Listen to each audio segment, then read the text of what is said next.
Hey there, press the bell icon and never miss a video on cybersecurity and technology. नमस्कार दोस्तों, मैं हूं अंश और आप देख रहे हैं bit and take YouTube channel. इस वीडियो में हम एक और CTF मशीन सॉल्व करेंगे। आपको अगर याद होगा तो मैंने पिछला वीडियो बनाया था शेल शॉक पे, और उस शेल शॉक को डेमोन्स्ट्रेट करने के लिए, उसका एक प्रैक्टिकल इम्प्लीमेंटेशन दिखाने के लिए मैं ये मशीन सॉल्व कर रहा हूँ। और साथ में CTF की एक और मशीन सॉल्व हो जाएगी, उसके कारण भी मैं ये सॉल्व कर रहा हूँ। तो मैं ट्राइहैक की एक मीडियम मशीन सॉल्व कर रहा हूँ। यहाँ पर आपको राइटअप्स मिल जाएंगे, लेकिन सजेस्ट मैं यही करता हूँ कि ये आप पहले ट्राई करो, क्योंकि ये मीडियम लेवल जितनी है नहीं, बहुत ही ईजी मशीन है। और आपको वैसे ही करना है जैसे मैंने पहले बताया था कि आपको क्या करना है कि आप चाहे तो अपने काली मशीन से भी एक्सप्लॉइट कर सकते हैं, या इनका VPN या अटैक बॉक्स जो है वो भी आप स्टार्ट कर सकते हो। लेकिन मैं अपनी खुद की काली मशीन में हूँ तो मैं खुद से ही इसको स्टार्ट करूँगा। तो मैं स्टार्ट कर लेता हूँ मशीन को। पहले आप रूम ज्वाइन कर लो, ठीक है, और इसको थोड़ा टाइम लगेगा, 1 मिनट लगेगा। उसके बाद IP आती है। तो पहले हम क्या करते हैं, इसका एडमैप स्कैन, उसके बाद इन्यूमरेट करते हैं कि आगे और क्या कर सकते हैं। तो मैं थोड़ा सा ओवरव्यू दे देता हूँ शेल शॉक का। मैंने पिछले वीडियो में बात की थी कि वो एक सिस्टम शेल की वल्नरेबिलिटी है, जो बैश है, उसमें ही एक इशू है कि वो इन्वायरमेंट वेरिएबल्स में से जो फंक्शंस है ना, वो उठाने में, वो इंपोर्ट करने में, एक प्रोसेस से दूसरे प्रोसेस पे या एक सब शेल से दूसरे सब शेल पे इंपोर्ट करने पे प्रॉब्लम क्रिएट करता है वो। और पार्सिंग में प्रॉब्लम होती है, और जो कोड है वो जाके एग्जीक्यूट हो जाता है जो हम इंजेक्ट करते हैं। तो इंजेक्शन बोल सकते हो आप इसको। लेकिन यहाँ पर क्या है, एक यूज केस है इसका। मैंने बताया था काफ़ी सारे यूज केस हो सकते हैं, SSH, DHCP। यहाँ पर ये यूज केस है मॉड CGI। अपाचे में मॉड CGI एक फंक्शनलिटी होती है CGI स्क्रिप्ट्स के, जो CGI रन कर सकता है। Basically CGI common gateway interface, ये डायनेमिक कंटेंट सर्व करने के लिए यूज होता है। फॉर एग्जांपल कि आपने कोई एंड पॉइंट डिफाइन कर लिया कि ये एक CGI का एंड पॉइंट है, और ये जब यूजर विजिट करेगा तो उसका जो रिस्पॉन्स है मुझे मैप करना है मेरे सिस्टम में रखी हुई किसी स्क्रिप्ट से। तो जब भी वो यूजर, कोई भी यूजर उस पेज को विजिट करेगा तो मेरी एक स्क्रिप्ट रन होगी, या मेरी कोई एग्जीक्यूटेबल फाइल रन होगी सिस्टम में, जो मैं किसी भी लैंग्वेज में लिख सकता हूँ, लाइक पर्ल, पाइथन, किसी भी लैंग्वेज में मेरी मर्जी है, या बैश पे लिख सकता हूँ मैं। ये होता है जब आपको डायनामिक कंटेंट सर्व करना है। तो उसी के बेसिस पे अपाचे के जो एनवायरमेंट वेरिएबल्स बनते हैं वो उस सब शेल में पास होते हैं जहां पर आपकी स्क्रिप्ट रन हो रही है। तो वेरिएबल्स पास हो रहे हैं यहाँ पर, तभी यहाँ पर ये वल्नरेबिलिटी है। और यहाँ पर वेरिएबल्स पास हो रहे हैं इसलिए वल्नरेबिलिटी है। और अपाचे में बहुत सारे वेरिएबल्स हो सकते हैं, like remote host, HTTP cookie, HTTP referer, HTTP host, बहुत सारे टाइप के होते हैं जो बनते हैं, पास होते हैं। इसीलिए हम इसको देखने वाले हैं। और शायद ये मशीन आज सॉल्व, मतलब चालू हो गई होगी। तो ये IP एड्रेस में कॉपी कर लेता हूँ और एक फोल्डर बना लेता हूँ। मैं यहाँ पे मैंने बनाया हुआ है पहले से। तो मैं 0 डे पे जाता हूँ और एक nmap सिंपल सा स्कैन रन करता हूँ मैं। nmap सर्विस अभी मैं रन नहीं कर रहा हूँ, मैं सारे पोर्ट पे बस रन करूँगा। P5 IP दे देता हूँ मैं, और देख लेते हैं पहले कौन कौन से पोर्ट्स ये दिखाता है हमको। खैर मैंने वर्बोस स्कैन रन नहीं किया है यहाँ पे, तो मैं वर्बोस लिख देता हूँ। ओके, प्रॉब्लम ये है कि मैंने अभी अपना VPN चालू नहीं किया है, तो आप ये प्रॉब्लम क्रिएट मत करना, आप VPN चालू कर लेना। तो ऐसे आप VPN चालू कर सकते हो अपनी VPN फाइल ट्राइहैक की जो भी है, और यहाँ पे आपको sudo करना पड़ेगा, ये बात याद रखना, sudo। उसके बाद फिर से इस कमांड को रन करो, तो उसके बाद ये चालू हो जाएगा। तो 22 और 80 अभी तक ओपन बता रहा है, इसके बाद कुछ अभी ओपन नहीं है। तो ये मेरे ख्याल से 2 ही पोर्ट ओपन है यहाँ पे। तो दोनों पोर्ट्स पे इन्यूमरेशन करना है। तो इन दोनों पोर्ट्स के लिए आप पोर्ट 22 और 80, इन दोनों के लिए आप एग्रेसिव स्कैन कर सकते हो, कोई प्रॉब्लम नहीं है। टाइम वेस्ट ना हो इसलिए मैंने उसको स्किप किया था। और इसको मैं दे देता हूँ nmap आउटपुट। आप OA लिखो, ज़्यादा सही है। अब देखते हैं कि इसने क्या क्या देखा और ये क्या क्या बताता है हमको, और देखते हैं कि इसके वेब में क्या दिखा रहा है। IP टाइप करके वेबसाइट कैसी है। तो ये सिंपल सी वेबसाइट है, काफ़ी अच्छा इसका विजुअल इफेक्ट है, 0 डे लिखा हुआ है। आप चाहें तो सोर्स कोड चेक कर सकते हो। इस साइट को देखने से या इसका सोर्स कोड देखने से आपको शायद कुछ मिलेगा नहीं। आप अगर इंस्पेक्ट एलिमेंट करोगे तो यहाँ पर कुछ खास नहीं है, बस वही सिंपल सी इमेजरी है, CSS है, कुछ डिज़ाइन एलिमेंट्स है, डिव है, बहुत सारे डिव है यहाँ पे, और कुछ खास नहीं है, बस इमेजेस हैं यहाँ पे। तो अब अगर आपको चेक करना है वेबसाइट में कुछ इशू है कि नहीं है, मतलब वल्नरेबिलिटी स्कैनिंग कर रही है वेबसाइट की, तो उसके लिए मैंने आपको कोई टूल बताया था अगर आपको याद होगा तो आप निक्टो से कर सकते हो।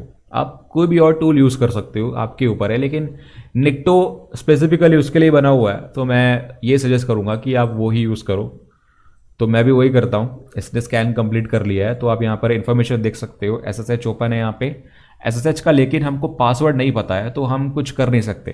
पासवर्ड नहीं पता, यूज़र नेम नहीं पता है, और इसका जो वर्जन है 6.6.1, इसके लिए भी आप चाहें तो कोई एक्सप्लॉइट सर्च कर सकते हो, लेकिन देखते हैं कि वो काम करे कि नहीं करे। वो कोई देखते हैं, सर्च एक्सप्लॉइट SSH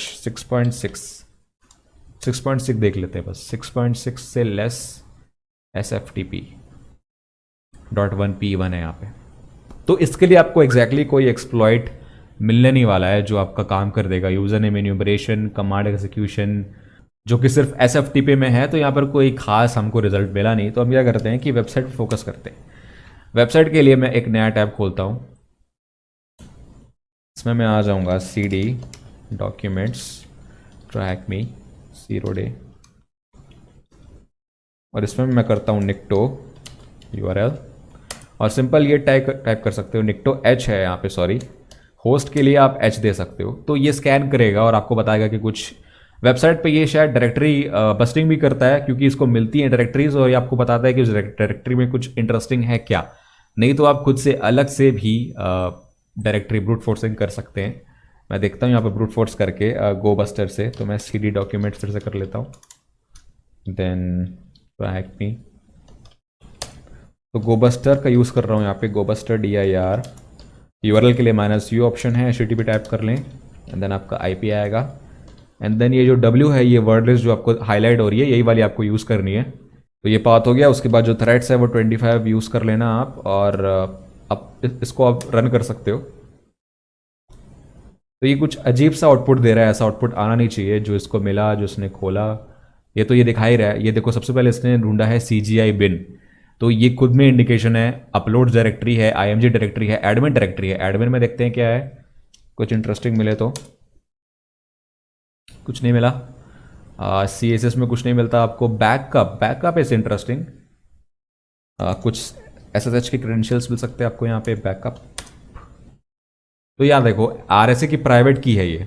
इसका मतलब ये है कि जो RSA की की होती है SSH में, की बेस्ड ऑथेंटिकेशन जो होता है, वो आप कर सकते हो। लेकिन यहाँ पर मैं एक चीज़ और देख रहा हूँ कि ये एनक्रिप्टेड है। मतलब ये जो की है वही एनक्रिप्टेड है, तो इसको खोलने के लिए आपको एक और की चाहिए। तो आपको यहाँ पर यूज़र नेम भी नहीं पता, आपको ये भी नहीं पता कि इस प्राइवेट की क्या है। तो अगर ये एनक्रिप्टेड नहीं भी है तो भी आपको उसका यूज़र नेम नहीं पता है, तो यूज़र नेम कैसे पता करोगे? कोई ऑप्शन नहीं है आपके पास। तो ये आपका एक रैबिट होल है, इसकी तरफ मत जाओ। आपको यहाँ पर निक्टो का जो स्कैन है वो चेक कर लेना है एक बार, यहाँ पर ये क्या बता रहा है। तो मैंने शायद आपको बताया होगा या आपको पता होगा, तो ये OSBDB जो होता है, ये वल्नरेबिलिटी डेटाबेस होता है। मतलब ये अगर आपको मिलता है निक्टो के रिजल्ट में, तो वो इंटरेस्टिंग है आपको चेक करना, और उसको चेक करना चाहिए। तो यहाँ पर क्या लिखा हुआ है, site appears vulnerable to the shell shock vulnerability. ये श्योर शॉट आपको यहाँ पर बता रहा है। तो ये जो एंड पॉइंट है, इस पर जाओ, CGI एंड पॉइंट है, एंड देन इसको पेस्ट कर लो यहाँ पे, और यहाँ पर देखिए हेलो वर्ल्ड आ रहा है। मतलब ये कोई ना कोई स्क्रिप्ट रन कर रहा है सिस्टम में। तो ये श्योर शॉट एक इंडिकेशन है कि शेल शॉक से आप इसको एक्सप्लॉइट कर सकते हो। और शेल शॉक से कैसे एक्सप्लॉइट करते हैं, शेल शॉक का जो पेलोड है वो क्या होता है, कैसे काम करता है, वो मैंने आपको पहले बताया हुआ है। और अपैचे में कैसे उसको एक्सप्लॉइट किया जाए, उसके लिए आप सिंपल सी गूगल सर्च करो, शेल शॉक एंड एक्सप्लॉइट। ये गिटहब पे एक आपको एक्सप्लॉइट मिल जाएगा, यहाँ पर CVE 2014, इसका CVE है बहुत सारे इसके। तो यहाँ पर नीचे जाओगे तो आपको शेल शॉक का एक्सप्लॉइट मिल जाएगा। यहाँ पर डॉकर से खुद भी रन कर सकते हो, लैब बना सकते हो। लेकिन ये जो एक्सप्लॉइट है ये आपको रन करना है, कर्ल कमांड से होगा। इसका मतलब ये है कि आप एक ऐसी रिक्वेस्ट भेजो इस URL पे, जो एंड पॉइंट वल्नरेबल है, एक ऐसी रिक्वेस्ट भेजो जिसका एक HTTP हेडर ऐसा पेलोड कंटेन करता है जो शेल शॉक का एक्सप्लॉइट है। मतलब HTTP हेडर में उसके वैल्यू में आपको शेल शॉक का एक्सप्लॉइट देना है। यहाँ पर आप देख रहे हो कि मैंने एक हेडर भेजा, कस्टम हेडर कर्ल से यूजर एजेंट। आप चाहे तो कोई और भी भेज सकते हो, कोई प्रॉब्लम नहीं है। यूज़र एजेंट भेजा मैंने और यहाँ पर एक मैजिक सीक्वेंस लगाया, मैजिक ब्लैंक एम्प्टी फंक्शन लगाया है और फिर एक सेमीकोलन दिया है। उसके बाद 2 एको दिए हैं मैंने स्पेस के लिए। उसके बाद है बिन बैश, कौन सा प्रोग्राम रन करना है सिस्टम में, और वो बिन बैश कौन सा प्रोग्राम कौन सा कमांड रन करेगा, etc password, cat etc password, ये आपको दिखा देगा। तो ये कमांड अगर रन होता है तो आप मतलब समझ सकते हो कि ये वल्नरेबल है और आप आगे एक्सप्लॉइट कर सकते हो। तो ये चेक करते हैं इससे कि मेरा सिस्टम एक्सप्लॉइट होता है क्या इससे। मैं इसको बंद कर रहा हूँ और कॉपी करता हूँ इसको, और बस मुझे क्या करना है, इसका HTTP और ये जो URL है मेरे पास, इसको मैं कॉपी कर लेता हूँ एंड देन पेस्ट। ओके, तो अब देखते हैं ये क्या देता है आउटपुट।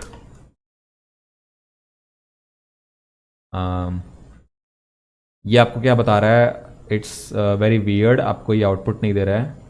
ओके, प्रॉब्लम ये है कि मैंने यहाँ पर एंड पॉइंट नहीं दिया है जो वल्नरेबल है, तो ये पूरा आपको टाइप करना है। ये प्रॉब्लम होती है मेरे साथ, तो इसको मैं फिर से पेस्ट करता हूँ। अब देखिए, अब यहाँ पर देख सकते हो आपकी ETC पासवर्ड का डंप है, रिमोट सिस्टम का ETC पासवर्ड का डंप है। इसका ये मतलब है कि ये जो रिमोट मशीन है वो लिनक्स है। पहले हमको nmap में पता चल गया था, अगर आपने ध्यान दिया होगा, तो ये लिनक्स मशीन है, ये काम कर गया। तो अब इसका मतलब है कि आप इसको एक्सप्लॉइट कर सकते हो सिस्टम को शेल शॉक से, और शेल शॉक कितना पावरफुल है ये अब देखोगे। अब इसको एक्सप्लॉइट कैसे करूं मैं, मुझे क्या है कि एक रिवर्स लिसनर चाहिए, मुझे एक शेल रन करवाना है उस सिस्टम पे। तो मैं क्या कर सकता हूं, एक बाइनरी वहां पर डाल सकता हूं, मतलब लाइक वहां पर आप प्रोग्राम रन कर पा रहे हो ना, तो वहां पर एक मतलब एक नैनो बना दो या कोई फाइल बना दो। आपको जो भी डालना है उसको कंप्रेस करके या उसको base64 में एनकोड करके वहां पर डाल दो, और फिर वहां से कनेक्ट कर लो, उसको वहां पर रन करके कनेक्ट कर लो। मतलब कुछ भी कमांड टाइप कर सकते हो यहाँ पे, तो आप आपकी क्रिएटिविटी के ऊपर है। लेकिन मैं क्या कर रहा हूँ, एक वन लाइनर लूंगा मैं, रिवर्स शेल का वन लाइनर लूंगा और यहाँ पर डाल दूंगा पेंटेस्ट मंकी से उठा करके, और जो लिसनर है नेटकैट का वो मैं यहाँ पर सेटअप कर लूंगा, तो मुझे रिवर्स शेल मिल जाएगा सिस्टम का। देखते हैं कि वो कैसे कर सकते हैं। मुझे सिंपल से इस पेलोड को यहाँ पर मॉडिफाई करना है। मुझे क्या काटना है, बिन बैश सी, ये मैं रहने देता हूँ, और मैं सर्च करता हूँ pentest monkey reverse shell one liner. मुझे सिर्फ एक लाइन का कमांड चाहिए बैश का, तो चीट शीट है आपके पास, इजीली अवेलेबल है। ये देखो बैश की सिंपल सी चीट शीट है। बस इस पेलोड को आपको मॉडिफाई करना है,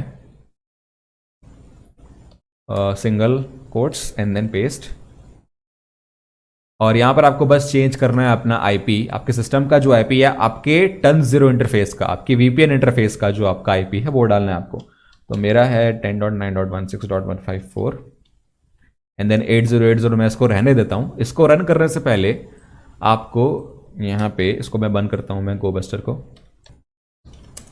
ओके, तो अब मैं नेटकैट का लिसनर चालू करूंगा, NVLP 8080।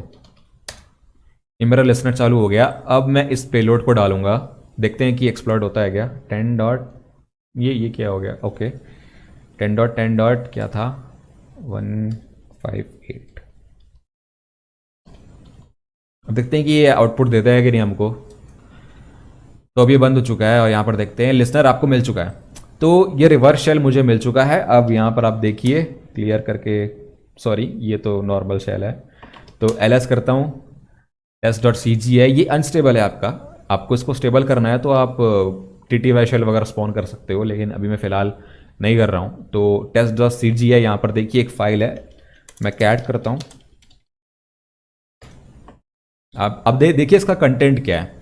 बिन बैश में ये रन हो रहा है test.cgi, प्रिंट एफ है, कंटेंट टाइप आपको ये देना पड़ता है क्योंकि आउटपुट जो होता है CGI का वो HTML फॉर्मेट में होना चाहिए। तो टेक्स्ट HTML ये कंटेंट टाइप है रिस्पॉन्स का, और है हेलो वर्ल्ड जो यहाँ पर प्रिंट हुआ था यहाँ पे, ये उसका ही सोर्स कोड है। ये जो पूरी फाइल है ये उसका सोर्स कोड है। तो बिन बैश में ये रन हो रहा है। तो ये होता है आपका CGI। अब इसके बाद आपको क्या करना है, आपको इनिशियल एक्सेस मिल चुका है www डेटा का। अब जो कॉमन मेथोडोलॉजी है, आपको यूजर फ्लैग फाइंड करना है। उसके लिए आप जाओगे होम cd रेयान, जो भी यहाँ पर है नेम user.txt, तो आप user.txt कर लो। तो आपको पहला फ्लैग मिल चुका है यहाँ पे, यूज़र फ्लैग। ये स्ट्रेंज है कि www डेटा से मैं रेयान का फ्लैग रीड कर पा रहा हूँ, ये नहीं होना चाहिए था सबसे पहली बात। इसलिए मैंने बोला कि ये बहुत ईजी है। आप अगर हिंट देखोगे तो डिस्क्रिप्शन में हिंट है। किसके डिस्क्रिप्शन में हिंट है? आई डोंट नो ने क्या बोला है। इसकी परमिशन आप देख सकते हो फाइल की। इस फाइल की परमिशन है रेयान, लेकिन इसको मैं एक्सेस कर पा रहा हूँ। तो यहाँ पर देखिए अदर्स के लिए रीड एक्सेस है, तो ये बड़ी बात है यहाँ पे। अब मेन आपका फोकस रहना चाहिए कि रूट एक्सेस कैसे ले। तो रूट के लिए आपको सिस्टम में आप sudo टाइप करके चेक कर सकते हो। sudo में क्या दिखा रहा है? कुछ भी नहीं है, मतलब tty नहीं है तो आप sudo नहीं कर सकते हो। तो मैं क्या करता हूँ, tty अगर पाइथन होगा तो tty रन कर सकता हूँ मैं। खैर पाइथन अगर मैं रन करूँगा तो ये ब्लॉक हो जाएगा, इसलिए मैं पाइथन रन नहीं कर रहा हूँ। फिर से मैं स्टार्ट करूँगा इस लिसनर को। तो मैं पाइथन 3c कमांड जो है इंपोर्ट करवाऊँगा pty.spawn। ये tty शेल के लिए है, ठीक है, bin bash। तो अब प्रॉब्लम ये है कि मैं पीछे कैसे जाऊँ। डबल कोट्स यहाँ दे देते हैं।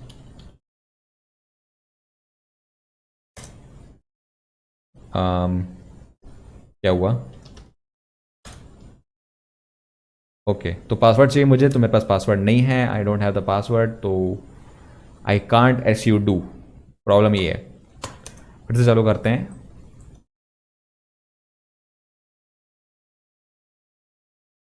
तो अब मैं क्या कर सकता हूँ यहाँ पे, कैट करता हूँ atc ओएस के बारे में जानते हैं। क्योंकि ये 0 डे की मशीन है तो हाईली लाइकली ये है कि अभी भी कुछ ऐसा एक्सप्लॉइट होगा जो पुराने वर्जन्स के लिए हो, क्योंकि बैश के पुराने वर्जन के लिए शेल शॉक था। अब यहाँ पर आपको चेक करना है बैश का वर्जन, तो देखो कि बैश का क्या वर्जन है। 4.3 से कम होगा। देखो यहाँ पे वर्जन 4.3 है, यहाँ पे 4.3 भी वनरेबल है, इसीलिए ये वनरेबल था। तो 4.3 से बड़ा होता तो नहीं होता। अब यहाँ पर क्या कर सकते हो आप, यहाँ पर देखिए ओएस रिलीज मैंने यहाँ पर सर्च किया है तो 14.04, ये काफ़ी पुराना वर्जन है यूबंटू का। इतना पुराना यूबंटू यूज़ नहीं होना चाहिए। आप चाहें तो इसके लिए सर्च एक्सप्लॉइट कर सकते हो यूबंटू के पुराने वर्जन के लिए भी। तो वही करके देखते हैं, सर्च एक्सप्लॉइट यूबंटू 14.04। आपको काफ़ी सारे मिल जाएंगे यहाँ पे। अगर आपको देखो अब बात ये होती है ना कि यूबंटू का 14.04 एक डिस्ट्रीब्यूशन है। बहुत सारे वर्जन्स में या अलग अलग डिस्ट्रीब्यूशंस में भी लिनक्स का कर्नल सेम हो सकता है। तो आप यहाँ पर क्या कर रहे हो, कर्नल एक्सप्लॉइट ढूंढ रहे हो। कर्नल एक्सप्लॉइट क्योंकि वो पुराना वर्जन है, आपको पहले कर्नल का वर्जन पता करना पड़ेगा। तो कर्नल का वर्जन अगर आप पता करोगे उसके लिए एक्सप्लॉइट सर्च करोगे तो बेटर रहेगा। डिस्ट्रीब्यूशन के लिए मत करो क्योंकि वो फॉल्स पॉजिटिव दे सकता है। आपका मेन कंसर्न है कर्नल। तो मैं क्या करता हूँ, कर्नल के लिए आपके पास क्या ऑप्शन है, किसी भी अगर लिनक्स मशीन में कर्नल अगर आपको देखना है तो आप यूनेम -a करो तो कर्नल का वर्जन आपको यहाँ पर मिल जाता है जो है 3.13। अब इसके लिए एक्सप्लॉइट सर्च करो, देखते हैं 3.03 क्या था, 3.03 था, 3.13। इसको मैं बड़ा कर लेता हूँ तो कुछ बड़ा आउटपुट आएगा। हाँ यहाँ पर आपको दिख रहा है लोकल प्रिविलेज एस्केलेशन। लोकल प्रिवेस्क हमको यही करना है। तो आप यहाँ पर देख लो एक सी फाइल है। अब प्रॉब्लम ये है कि इसको कंपाइल करना पड़ेगा। आप मतलब इसको उस सिस्टम पे लेकर भी जाओगे तो इसको कंपाइल करना पड़ेगा। तो आप क्या कर सकते हो, सबसे पहले सर्च एक्सप्लॉइट, आपको अगर पता है तो सर्च एक्सप्लॉइट पे -m करके एक ऑप्शन होता है जिससे आप इस एक्सप्लॉइट के नंबर को टाइप करके, जो यहाँ पर दिया हुआ है 37292, इसका नंबर टाइप करो और आपके करंट डायरेक्टरी में आ जाएगा, सेम कॉपी हो जाएगा। तो आपको बार बार वहाँ पर पाथ पे जाने की ज़रूरत नहीं है कॉपी करने की। तो 37292.c करो, सॉरी सी नहीं करना है। और ये मेरे पास पहले से ही था तो मैं इसको यस करता हूँ ओवरराइट करने के लिए। यह है आपका 37292। इसको आपको भेजना है आपके रिमोट मशीन में। तो आप चाहें तो सिंपल HTTP सर्वर, पाइथन का सर्वर सेटअप कर लो। तो मैं वही करता हूँ, पाइथन 3 http.server 80। अब यहाँ पर कॉपी कर लो इसी को, तो wget से कर लेते हैं HTTP 10.9.16.154 10.9 सॉरी 9.16.154 एंड देन क्या था 37292.c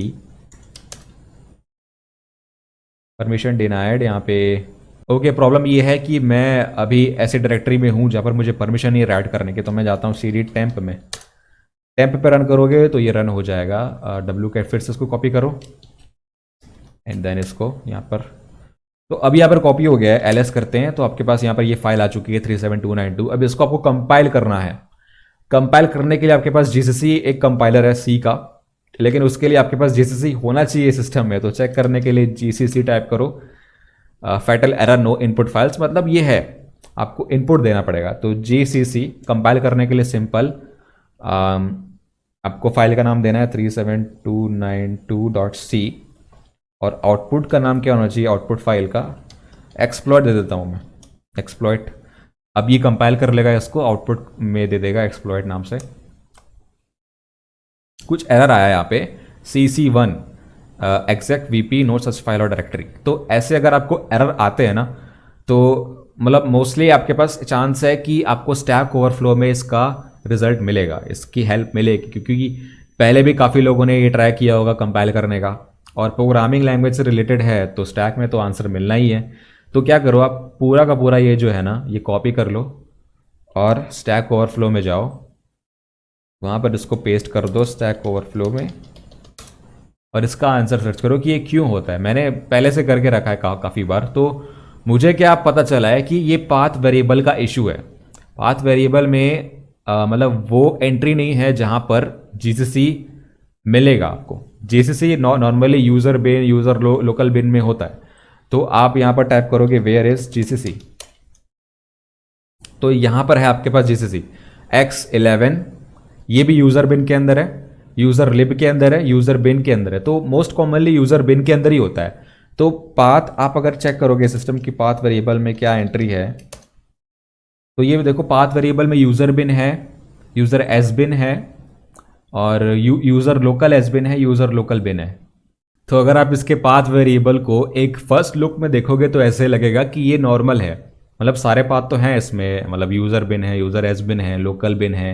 लेकिन इसमें प्रॉब्लम क्या है, अगर आप इसको थोड़ा सा ध्यान से देखोगे और इसको कंपेयर करोगे कि डिफ़ॉल्ट पाथ वेरिएबल जो होता है वो कैसा होता है।